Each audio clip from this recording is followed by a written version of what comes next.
မင်္ဂလာပါခင်ဗျာဒီနေ့တင်ဆက်ပေးမယ့်အကြောင်းလေးကတော့ EZVIZ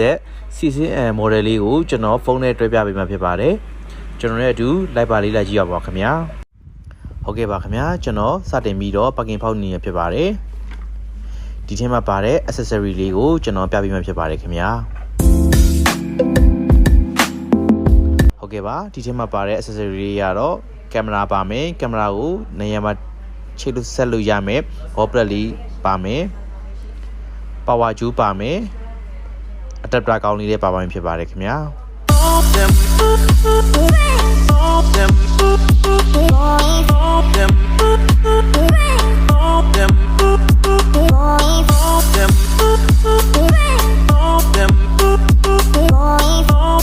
ဟုတ်ကဲ့ပါခင်ဗျာ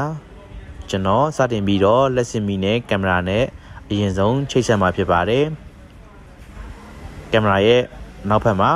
Android ကောင်းလေးရှိပါတယ် Android ကောင်းလေးကိုတက်ပြီးလက်စင်မီနဲ့စတင်ချိတ်ဆက်ပါဖြစ်ပါတယ်ခင်ဗျာအဲ့ဒါဆိုရင်ကင်မရာမှာမီလေးလင်းလာပြီဖြစ်ပါတယ်အဲ့ဒါဆိုရင် software စတင်ချိတ်ဆက်ရင်အသုံးပြုလို့ရနိုင်ပါပြီ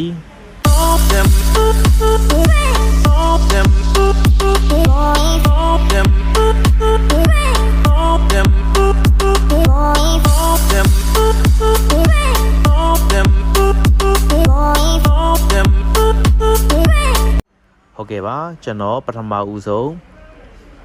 Play Store မှာသူ့ရဲ့ software နာမည်ဖြစ်တဲ့ EZVIZ လေးကိုစတင် download ပြုလုပ်မှာဖြစ်ပါတယ် download ပြုလုပ်ပြီးသွားရင်အကောင့်လေးဖွင့်လို့ရပါပြီခင်ဗျာဟုတ်ကဲ့ပါအကောင့်လေးဖွင့်ပြီးသွားရင်မိမိချိတ်ဆက်ခြင်းနဲ့ Wi-Fi နံပါတ်လေးနဲ့အရင်ဦးဆုံး Wi-Fi လေးချိတ်ထားဖို့လိုအပ်ပါမယ်ခင်ဗျာပြီးကြရင်ကျွန်တော်တို့ညာဘက်တောင်အပေါင်းခလုတ်လေးနှိပ်ပြီးတော့ကျွန်တော် QR scan လေးနဲ့ကင်မရာရဲ့အောက်ခြေလေးကို scan ဖတ်လိုက်မှာဖြစ်ပါတယ်ဟုတ်ကဲ့ပါအဲ့ဒါဆိုရင်ကင်မရာရဲ့ device name လေးပေါ်လာပါပြီခင်ဗျာအဲ့လေးကို next close နှုတ်ပြီးတော့စတင် run နေပါပြီဗျာဟုတ်ကဲ့ပါစတင် run ပြီးသွားရင်မိမိတို့ချိတ်ဆက်ခြင်းနဲ့ Wi-Fi နာမည်လေးကြာလာမယ်တကယ်လို့တချို့ Wi-Fi password တောင်းနေဆိုရင် password လေးရိုက်ထည့်ပေးလိုက်ပါ password တချို့ကတော့ auto ထည့်ပြီးသားဖြစ်နေပါတယ်ခင်ဗျာ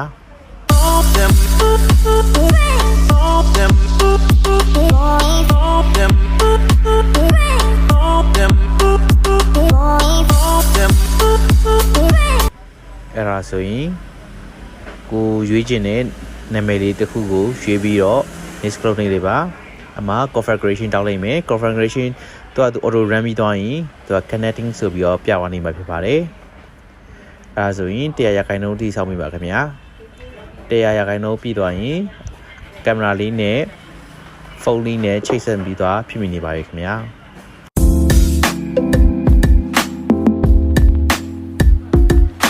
ဟုတ်ကဲ့ပါ100%ပြည့်ပြီဆိုရင်အမှာကင်မရာလေးနဲ့ဖုန်းလေးနဲ့ချိတ်ဆက်ပြီးဖြစ်ပါတယ်ခင်ဗျာတကယ်လို့အမှာ password ထပ်ပြီးမယ်ဆိုရင်လည်းကင်မရာရဲ့ password ထပ်ပြီးရပါတယ်မပေးဘူးဆိုရင် backlight လေးနဲ့ထပ်ပြီးတော့ ring ပြီးတော့အသုံးပြုလို့ရပါတယ်ခင်ဗျာအမှာကျွန်တော်စတင်အသုံးပြုပြီးမှဖြစ်ပါတယ်ဟုတ်ကဲ့ပါအားလုံးအဆင်ပြေမယ်လို့မျှော်လင့်ပါတယ်တာယာတော်နေလေးဖြစ်ပါစေခင်ဗျာအားလုံးကျေးဇူးတင်ပါတယ်